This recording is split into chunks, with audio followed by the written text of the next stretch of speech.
binders, there was paper that looked like this, and I was looking through, and it still is in our PowerPoint to do this, and I asked Ryan about it. He said, well, the state changed some language, and so they haven't published the new one for this year yet, but he said, still go over it. So you have nothing hard to write on or look at, but you will be getting one. And what I would do, and I would guess they're going to do it at a booster session, don't just file it, okay? Because there are some dates that are in here. There are dates that are in here that are set up to protect us, okay? And you want to take advantage of those dates.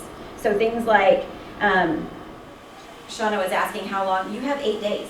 They don't get to observe you, and then you just sit there in limbo. How did I do? No. They have to respond. Okay, they have 8 days. So things like that are in here. The dates, like, they have to observe you before December 31st, which is kind of weird to say, considering we'll all be on break. But you kind of get it, right? Before we go on break, they have to have observed you at least once, and then after break, they have to have observed you. So those dates are here. Those are important to know. They have to give you your expectations, and you should know what your evaluation. You are all doing comprehensive, but when you get to the point, you need to know that kind of thing by October 1st. So when you get this, which, like I said, I assume will be at one of the booster sessions, keep it, and maybe I highlighted the dates. I'm a calendar-driven person, so I want dates. Probably the most important date of the year is May 15th, right? You have to have your evaluate done by May 15th. It has to be signed and final copy in your hand by the end of your contract day on the 15th. I will say, from time to time, given individual people's circumstances, if you and your administrator have worked something out, because we've had people on maternity leave, well, they come back after that date or those sorts of things. There are a couple very minimal exceptions, so you also should be mindful of that if you haven't heard from your administrator. Don't always wait for us, because sometimes we need that extra reminder and push. I would say there's one other really important date you guys want, which is the January 30th date for your mid-year evaluation feedback. Okay, that's one that you really should be paying attention to, because right at that point you should know really where you're standing. And I can't imagine that there's anybody out there who didn't get it on time. I'm sure that it has happened. But that's one for you guys to really pay attention to and make sure that you get. And it's a good way to shape your observation for the spring around what it is that you think still needs to be seen because you disagree with your mid-year feedback, or because there wasn't any marking because they hadn't yet seen any evidence. I would say, and I can speak for my building, and I believe the majority of all of the administrators have somebody that puts things on their calendars. I highly, highly recommend you get put on the administrator's calendar when it works for you. And I say that because I'm happy to do a conversation with anybody at any time. And so it doesn't matter to me when we talk. And I know that, and I can say Sonia and I, we've done some evals together. She's really busy. She's also our athletic director. So she gets on my calendar when it works best for her, because I get to do it anytime. And she's an early bird.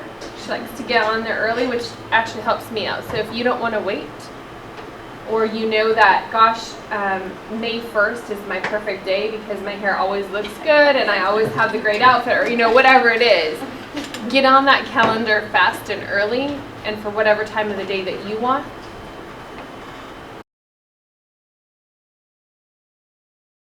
I'm hearing a balanced approach between me going to my administrator and getting put on the calendar, but also me really not having to worry about it too much, because they should also be making sure it gets taken care of. So when I start school year, and I guess I'm bouncing this idea off you, I'm planning on talking about it, like, yeah, so-and-so, I'm open to, getting observed. I'm okay with that, and maybe a couple months from now finding a date that works, maybe going a little proactive. I don't really have to worry about the pre-inquiry them coming out observing the post-conference? Because they take care of that, right? So at our school, we'll send an email out and say, hey, please check in with the secretary and make some dates. We want you to make a date for pre-observation, for the observation, and then whatever they tell us. They usually list it. And so I just contact the secretary. Now, there are teachers out there, I know this will surprise you, that say, well, if I wait long enough, maybe they just won't ever get to me, you know? And so unfortunately, that throws work on the administrator, who has to sit there and figure out who hasn't done it, and then reapproach them, you know, with another email or a third email or a fourth email. And so it, hopefully, you know, you're gonna work, I know you will, but, you know, if people would just go in and sign up whenever they feel comfortable and then kind of start the process, it goes a lot smoother from an administrator's perspective. Yeah, I'm not an administrator, but I always try to look at it from all different angles. Being the athletic director, sometimes I have to approach my coaches 20 times. I mean, can you imagine the time that's wasted on my part because they won't turn in a piece of paper? So kind of, if you just work together is the common ground. And what a great, what's the word I'm looking for? You're all brand new to them, right? And you start the process. What a great, what does that say? Yeah, first impression, right. I mean, you're building up your status with them by doing that. They're gonna, you want to impress them, right? When I was a new teacher, I definitely wanted to impress them. You're a brand new, fresh start, and that's for everybody, first year teacher or not, right? New to the building, so. All buildings are different in how they handle it as well. I just got an Outlook invite from my secretary today for my first meeting. So some secretaries schedule that for their administrators as well. So don't be surprised if you get an Outlook invite from your secretary saying, you know, here's your planning meeting or your goal meeting or whatever they want to call it. That might be handled that way in your building. And if you can't make it, then you just say, hey, I'd love to have it, but I just can't do it on that day. Yeah. They'll change the day Yeah. for you. I can say in my building, myself and my building principal, we do things differently for sure. He's very much more open and he says, let me know when you want me to be there. And I don't enjoy doing an entire week of 25 observation evaluation write-ups. So I've split my evaluations into groups of 5 and I say to these teachers, I'm going to come observe you this week, tell me what you want. If I don't hear from you, I'll send it a second time, and then I schedule it.